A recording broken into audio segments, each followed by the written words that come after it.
ಏನು ನಡೆದಿರುವಂತಹ ನಮ್ಮ ಡ್ರಗ್ಸ್ಗೆ ಸಂಬಂಧಪಟ್ಟಂತ ಏನು ಪ್ರಕರಣ ಇದೆ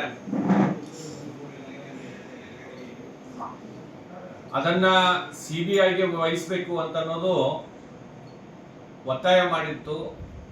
ಅದನ್ನ ಶಾಸಕರು ಮಾನ್ಯ ಅಲ್ಲಂಪ್ರಭು ಪಾಟೀಲ್ ಅವರು ನಾನು ಮಹಾರಾಷ್ಟ್ರ ಸರ್ಕಾರಕ್ಕೆ ಮತ್ತು ಕರ್ನಾಟಕ ಸರ್ಕಾರಕ್ಕೆ ಪತ್ರವನ್ನ ಬರೆಯೋದ್ರ ಮುಖಾಂತರ ನಾನು ಕೂಡ ಒತ್ತಾಯ ಮಾಡ್ತೀನಿ ಅಂತ ಅವರು ಸಾರ್ವಜನಿಕವಾಗಿ ಮಾಧ್ಯಮದ ಎದುರುಗಡೆ ಅವರು ಹೇಳಿಕೆಯನ್ನ ಕೊಟ್ಟಿದ್ರು. ಸುಮಾರು 1 ವಾರ ಆಗಿದೆ ಅವ್ರು ಹೇಳಿ. 1 ವಾರ ಆದರೂ ಕೂಡ ಇಲ್ಲಿವರೆಗೂ ಆ ಪತ್ರ ಯಾರಿಗೂ ಕೂಡ ಆ ಪತ್ರ ಸಿಕ್ಕಿಲ್ಲ. ಹಿಂದೆ ಒಂದು ಫಿಲ್ಮ್ ಇದೆ, ಗಜನಿ ಅಂತನೋ ಒಂದು ಫಿಲ್ಮ್ ಬಂದಿದೆ. ಅದರಲ್ಲಿ ಹೀರೋಗೆ ಏನಾಗ್ತಿತ್ತು ಅಂತಂದ್ರೆ ನೆನ್ಪಾರ್ತಿದ್ದ ಅವನು ಏನು ಹೇಳ್ತಿದ್ದ ಅಥವಾ ಏನ್ ಮಾಡ್ತಿದ್ದ ಅದನ್ನ ನೆನ್ಪಾರ್ತಿದ್ದ ಆ ಫಿಲ್ಮ್ ನಲ್ಲಿ. ಹೀಗಾಗಿ ಪದೇ ಪದೇ ಅಲ್ಲಂಪ್ರಭು ಪಾಟೀಲ್ರಿಗೆ ನೆನ್ಪು ಕೊಡುವಂತ ಒಂದು ಅನಿವಾರ್ಯತೆ ಇವತ್ತಿನ ದಿವಸ ಬಂದಿದೆ. ಕೊಟ್ಟು ಮಾತನ್ನ ಉಳಿಸ್ಕೊಳ್ಳಕ್ಕೆ ಇವತ್ತಿನ ದಿವಸ ಅಲ್ಲಂಪ್ರಭು ಪಾಟೀಲ್ರಿಗೆ ಏನು ಅನಿವಾರ್ಯತೆ ಇದೆ ಅಂತ ಅನ್ನೋದನ್ನ ನಮ್ಗೆ ಅರ್ಥ ಆಗ್ತಾ ಇಲ್ಲ. ಒಂದು ಕಡೆ ಅಭಿವೃದ್ಧಿ ಬಗ್ಗೆ ಮಾತನಾಡಿದ್ರೆ 2.5 ವರ್ಷ ಆಗ್ತಾ ಇದೆ ಸರ್ಕಾರ ಬಂದು, ಏನು ನಿಮ್ಮ ಕೊಡುಗೆ ಇದೆ ಅಂತ ಹೇಳಿ ಕೇಳಿದ್ರೆ ಅದರ ಬಗ್ಗೆ ಮಾತಾಡ್ಲಿಕ್ಕೆ ಅವ್ರಿಗೆ ಯಾವುದೇ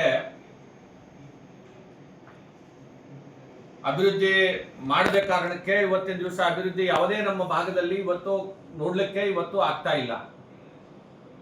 ಈಗಾಗಲೇ ಜನ ಬೇಸತ್ತು ಹೋಗಿದ್ದಾರೆ. ಪಾರ್ಲಿಮೆಂಟ್ ಚುನಾವಣೆಯಲ್ಲಿ ಅವ್ರಿಗೆ ತೋರಿಸಿದ್ದಾರೆ, ಅವರ ಮೇಲೆ ಏನೋ ಜನ ವಿಶ್ವಾಸ ಕಳ್ಕೊಂಡಿದ್ದಾರೆ. ಅದನ್ನ ಪಾರ್ಲಿಮೆಂಟ್ ಚುನಾವಣೆಯಲ್ಲಿ ಇವತ್ತು ಭಾರತೀಯ ಜನತಾ ಪಕ್ಷಕ್ಕೆ ಇವತ್ತು ಹೆಚ್ಚು ಮತಗಳನ್ನು ಹಾಕೋದ್ರ ಮುಖಾಂತರ ಇವತ್ತು ಅವರ ವಿಶ್ವಾಸವನ್ನ ಜನರ ಮಧ್ಯೆ ಇವತ್ತು ಈಗಾಗಲೇ ಅವರು ಕಳ್ಕೊಂಡಿದ್ದಾರೆ. ಹೀಗಾಗಿ ಪದೇ ಪದೇ ವೈಯಕ್ತಿಕವಾಗಿ ಮಾತನಾಡೋಕ್ಕಿಂತ ಹೆಚ್ಚಾಗಿ ಈಗೇನು ಜನ ಅವಕಾಶ ಕೊಟ್ಟಿದ್ದಾರೆ, ಆ ಅವಕಾಶವನ್ನ ಉಪಯೋಗಿಸಿ ಇವತ್ತು ಅವ್ರದೇ ಸರ್ಕಾರ ಇರೋದ್ರಿಂದ ಈ ಭಾಗದ ಜನರ ಅಭಿವೃದ್ಧಿಗೆ ಇವತ್ತಿನ ದಿವಸ ಆದ್ಯತೆಯನ್ನ ಕೊಡುವಂತ ಕೆಲಸ ಶಾಸಕರು ಮಾಡಬೇಕು ಅಂತ ಹೇಳಿ ನಾನು ಆಗ್ರಹವನ್ನ ಮಾಡ್ತೇನೆ. ಅದರ ಜೊತೆಯಲ್ಲಿ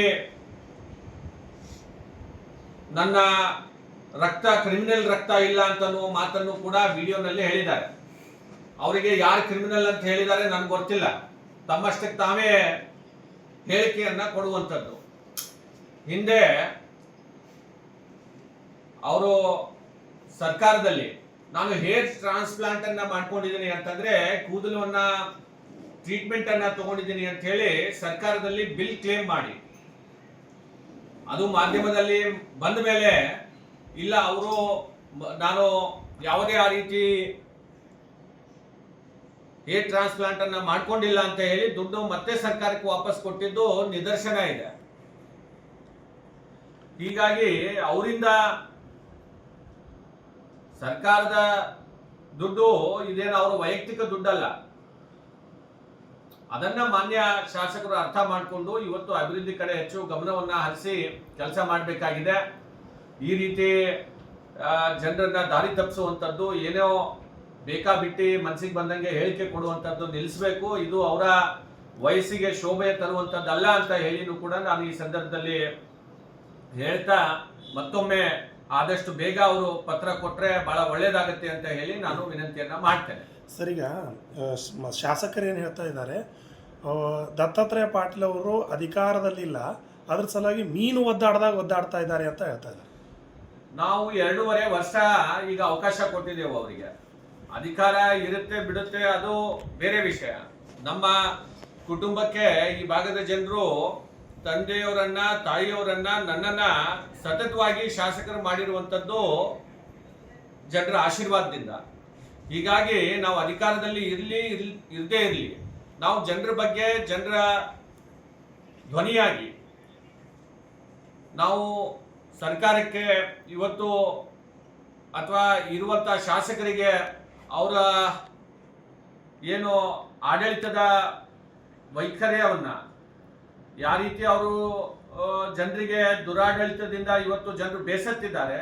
ಅದ್ರ ಬಗ್ಗೆ ನಾವು ಧ್ವನಿಯನ್ನ ಎತ್ತಬೇಕಾಗತ್ತೆ. ಮತ್ತೊಂದು ಏನ್ ಹೇಳ್ತಾರೆ, ಅವ್ರ ತಂದೆಯವ್ರ ಕಾಲದಿಂದ ಅವರು ರಾಜಕೀಯವಾಗಿ ಇದ್ರು, ನನ್ನ ಮಗ ಯಾಕೆ ಇರಬಾರ್ದು ಅಂತ ಮಾತನ್ನ ಅವ್ರು ಹೇಳ್ತಾ ಇರ್ತಾರೆ. ಸ್ವಾಮಿ, ನಿಮ್ಮ ಮಗನಿಗೆ ಇನ್ನೂ ಹೆಚ್ಚು ನೀವು ಅಧಿಕಾರ ಕೊಡಿ, ನಾವೇನ್ ಬೇಡ ಅಂತ ಇಲ್ಲ. ನೀವು ಇನ್ನೂ ಅವರಿಗೆ ಏನಂತಾರೆ, ಶಾಡೋ ಶಾಸಕನಾಗಿ ಮಾಡಿಕೊಂಡು ಇನ್ನೂ ಹೆಚ್ಚು ನೀವು ಅವರಿಗೆ ಅಧಿಕಾರ ಕೊಡಿ, ನಮ್ಗೇನು ತೊಂದರೆ ಇಲ್ಲ. ಆದರೆ ನಾನು ನಮ್ಮ ತಂದೆಯವರು ಇದ್ದ ಸಂದರ್ಭದಲ್ಲೇ ನಾನು ಕೂಡ ಒಬ್ಬ ಜಿಲ್ಲಾ ಪಂಚಾಯತಿ ಸದಸ್ಯನಾಗಿ, ನಾನು ಶಾಸಕರ ಮಗನಕ್ಕಿಂತ ಹೆಚ್ಚಾಗಿ ಒಬ್ಬ ಜಿಲ್ಲಾ ಪಂಚಾಯತಿ ಸದಸ್ಯನಾಗಿ ನಾನು ಕೆಲಸ ಮಾಡಿದ್ದೇನೆ ಹೊರತಾಗಿ ಶಾಸಕರ ಮಗ ಅಂತ ಹೇಳಿ ನಾನು ಕೆಲಸ ಮಾಡಿಲ್ಲ. ನಿಮ್ಮ ಮನೆಯಲ್ಲಿ ಯಾರು ಶಾಸಕರಿದ್ದಾರೆ ಅನ್ನೋದನ್ನ ಜನರಿಗೆ ಗೊತ್ತಾಗ್ತಾ ಇಲ್ಲ. ನೀವು ಶಾಸಕರಿದ್ದೀರಿ, ನಿಮ್ಮ ಮಕ್ಕಳು ಶಾಸಕರಿದ್ದಾರೆ, ಗೊತ್ತಾಗ್ತಾ ಇಲ್ಲ. ಈ ರೀತಿಯಾದಂತ ಒಂದು ಆಡಳಿತ ನೀವು ನಡೆಸ್ತಾ ಇದ್ದೀರಿ, ಇದು ಸರಿಯಲ್ಲ ಅಂತ ಅನ್ನೋದನ್ನ ಮಾತನ್ನ ಈ ಸಂದರ್ಭದಲ್ಲಿ ಹೇಳ್ಬೇಕಾಗತ್ತೆ. ಮತ್ತೊಮ್ಮೆ ನಮ್ಮ ತಂದೆಯವರು ಶಾಸಕರಿದ್ದ ಸಂದರ್ಭದಲ್ಲಿ ನಾನು ಕೂಡ ಜಿಲ್ಲಾ ಪಂಚಾಯತಿ ಒಬ್ಬ ಸದಸ್ಯನಾಗಿ ನಾನು ಕೆಲಸ ಮಾಡಿದ್ದೀನಿ ಹೊರತಾಗಿ ಚಂದ್ರಶೇಖರ್ ಪಾಟೀಲ್ ರೇವರು ಒಬ್ಬರು ಶಾಸಕರಿದ್ದಾರೆ, ಅವ್ರ ಮಗ ಅಂತ ಹೇಳಿ ನಾನು ಯಾವುದೇ ರೀತಿಯಿಂದ ಅಧಿಕಾರವನ್ನ ದುರುಪಯೋಗ ಮಾಡುವಂತ ಕೆಲಸ ನಾನು ಮಾಡಿಲ್ಲ.